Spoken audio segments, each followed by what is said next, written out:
मोहब्बत में वह चीज़ जिस्म है और तवज्जो का असल मरकज़ होता है। औरत की शिद्दत से ख्वाहिश होती है कि जब वो तकलीफ में हो तब मर्द उसके बिना कहे उसकी तकलीफ को समझकर उसे सीने से लगाए, प्यार से पूछे। मर्द और औरत की तख्लीक का सबसे पहला और बुनियादी मकसद ही एक दूसरे के ज़रिए जिनसी तस्कीन हासिल करना है। अक्सर लंबे कद वाली रशीदा बुज़दिल होती हैं।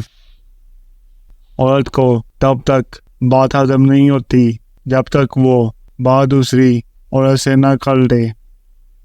मर्द कहता है कि ताल्लुक ख़त्म होने के बाद औरत यदि आगे बढ़ जाती है। औरत का कहना है कि मर्द, मगर सच्चाई ये है कि जिसने कभी मोहब्बत की ही ना हो वही आगे बढ़ता है। सच्चा और मुखलिस हमेशा वही बंदा रह जाता है। बात तो मुखलिसपन और सच्चाई की है।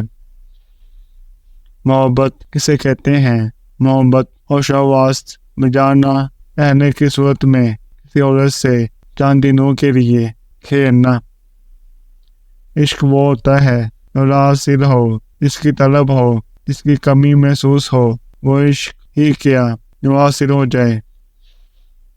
और अगर वो रो दे तो अपने बाजुओं के असार में सजीव भर के रो रहने दे। जब उसका दिल हल्का हो जाए तब मोहब्बत से उसके आंसू साफ करे और खुद के होने का एहसास दिलाए। तसल्ली दे के मैं हूँ तुम्हें सुनने और तुम्हारे बिखरे वजूद को समेटने के लिए। मर्द में सबसे बड़ी खामी ख्वाहिश की तकमील है। उसे प्यास बुझाने के लिए आप चाहिए, फिर वो खारा हो या मीठा उसे फर्क नहीं पड़ता। अक्सर इन लड़कियों का प्यार बिल्कुल सच्चा होता है, जो मजाक में बार बार ये कहती हैं कि अगर मुझे वक्त ना दिया तो किसी और की हो जाऊंगी। सब समझते रहे कि औरत माशूक है। सिर्फ शायर को इल्म था कि औरत आशिक है, इसलिए शायर ने लिखा औरत इश्क की उस्ताद है।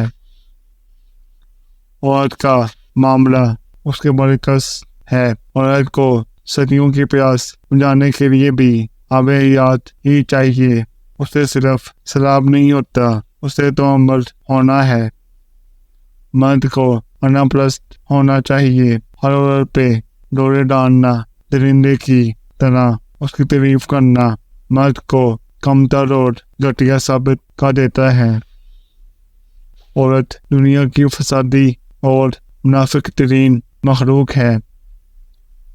मर्द अगर अच्छा कमाने लग जाए तो उसकी पहली सोच होती है कि अब मैं अपने बीवी बच्चों को बेहतर सहूलियत मुहैया करूँगा। जबकि औरत कमाना शुरू कर दे तो उसकी पहली सोच ये होती है कि अब मैं मर्द के बगैर रह सकती हूँ।